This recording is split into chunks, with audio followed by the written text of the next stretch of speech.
May I go to washroom? May I go out? Stand up. Sit down. Look at me.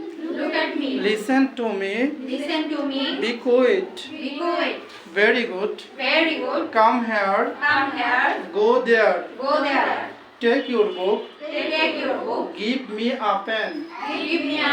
Open your book. Close your bag. Write your name.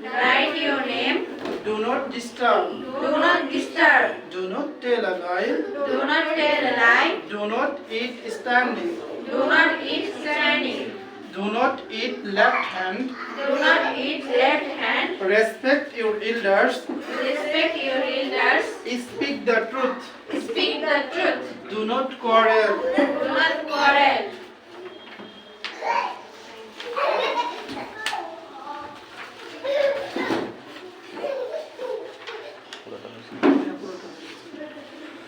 তো আমরা এতক্ষণ শুনছিলাম যে ক্লাসে আমার স্টুডেন্টের সাথে আমি কিভাবে একজন টিচারের কথা বলবো। আমরা বারবারই বলছি যে এই বছরটা আমরা যিনি ইংলিশের টিচার উনি ইংলিশে কথা বলবেন বাচ্চাদের সাথে সবসময়, এবং অ্যারাবিকের টিচার উনি আরবিতে বলবেন, অ্যারাবিকটা বলবেন আর কি।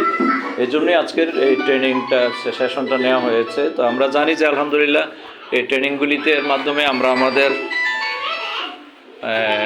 সেশনটা আমরা শেষ করব।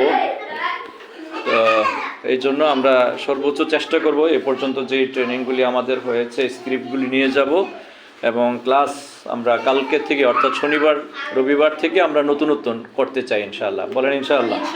হ্যাঁ, তো এই জন্য আমাদেরকে মনোযোগ বাড়াইতে হবে পড়াশোনা এবং টিচার ট্রেনিং নিয়ে আমরা আমাদের ক্লাসগুলিতে যেন যথাযথভাবে আমরা প্রশিক্ষণের আদলে lesson plan, class monitoring, time to time আমরা ক্লাস বাচ্চাকে আমার সন্তানের মতো দেখা, তাদেরকে যত্নসহ গার্ডিয়ানদের সাথে সুন্দর ব্যবহার, প্রতিষ্ঠানের নিয়ম শৃঙ্খলা মেনে আমরা সবগুলি ইনশাআল্লাহ কাজ করব। আল্লাহ আমাদের তৌফিক দান করুন, আমিন। আসসালামু আলাইকুম রহমতুল্লাহ।